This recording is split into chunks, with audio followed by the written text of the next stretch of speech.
এই জাস্ট আমরা হোটেলে এসে পৌঁছলাম। অনেকগুলো হোটেল দেখালো, তার ভেতরে এই রুমটা একটু ভালো লাগলো, সেই জন্য এই রুমটাই নিলাম। আর এইটা অনেক বড় বেড, কারণ এখানে সিঙ্গেল বেডের অ্যাভেলেবেল ছিল না, তাই এত বড় বেডটাই আমাদেরকে নিতে হয়েছে। আর ড্রেস চেঞ্জ করে একটু ফ্রেশ হয়ে আবার ড্রেস পরে নিয়েছি, যাব এখন সমুদ্রের দিকে। তো চলো আমাদের সাথে তোমরাও যাও।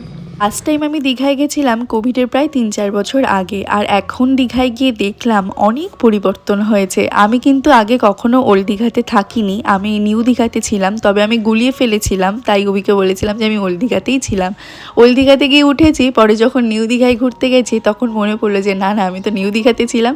যাই হোক, ওল্ড দীঘা নিউ দীঘা যাই হোক না কেন, ব্যাপারটা হলো সমুদ্র রিলেটেড। আমরা সমুদ্রতে চলে এসেছি। সমুদ্রের জল দেখে তো মনটা একদম ভালো হয়ে গেল। ফোন নিয়ে গেছিলাম, তাই জলের দিকে বেশি যাচ্ছিলাম না, একটু ফটো তুলে তারপরে কিন্তু আমরা স্নান করেছিলাম। বেশি দূরে আর জলের ভেতরে যাইনি, কারণ আমি যতবারই সমুদ্রে গেছি ততবারই ডুবতে ডুবতে বেঁচেছি।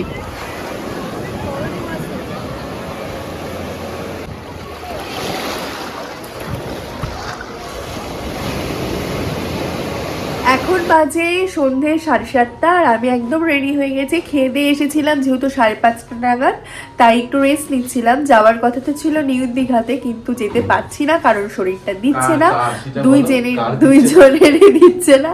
আমার এনার্জি আছে কিন্তু ওর এনার্জি লস হয়ে গেছে, যেহেতু ও পুরোটা স্কুটি চালিয়ে এসেছে। প্লাস যেটা বলছিলাম, সকালবেলা ভীষণ ঠান্ডা লাগছিল, কিন্তু ওই যে ও বলছিল গরম লাগবে না, নিজে নিয়েছে না আমাকে পড়তে দিয়েছে। ও যেহেতু চালাচ্ছিল তাই ডাইরেক্ট ঠান্ডাটা ওর বুকে লেগেছে, যে কারণে এখন মাথাটা ধরে রয়েছে। বাইরে বেরিয়ে ওষুধ খেয়ে নিলে ঠিক হয়ে যাবে আশা করি। তাই আর নিউ দীঘার দিকে গেলাম না, এখন এই সন্ধেবেলা একটু ওল্ড দীঘার বিচে যাব। কি পাওয়া যায় না পাওয়া যায় দেখি, টুকিটাকি কিছু জিনিসপত্র কিনবো আর তোমাদের সাথেও শেয়ার করবো। চলো। হাঁটতে হাঁটতে আমরা চলে এলাম ওল্ড দীঘা বিচে। বিচে এসে দেখলাম এত লোকজন আর এত জমজমার চারিদিকটা, মনটা একদম ভরে গেল। এখানে গেলে সন্ধেবেলার সময়টা তোমাদের যে কিভাবে কেটে যাবে নিজেরাও বুঝতে পারবে না। সমুদ্রের পাড়ের রাস্তাটাতে এদিক ওদিক অনেক দোকানপাট বসে, আর সেই পাড়ের রাস্তাটা ধরে এই মাথা দিয়ে ওই মাথা যদি তোমরা জিনিসপত্র দেখতে দেখতে যাও, তাহলে 1 ঘন্টা সময় তোমাদের যে কিভাবে কেটে যাবে নিজেরাও বুঝতে পারবে। আর এই রাস্তায় বসে থাকা দোকানগুলোতে তোমরা এত সুন্দর সুন্দর জিনিস পাবে, আর সব কিছু পাবে কিন্তু রিজনেবল প্রাইসে। আমরা তো প্রথম দিন গিয়ে পুরো মার্কেটটাকে ঘুরেছি, ঘুরে কার জন্য কি গিফট নেব সেটা ডিসাইড করে প্রথম দিনই কিনে নিয়েছিলাম।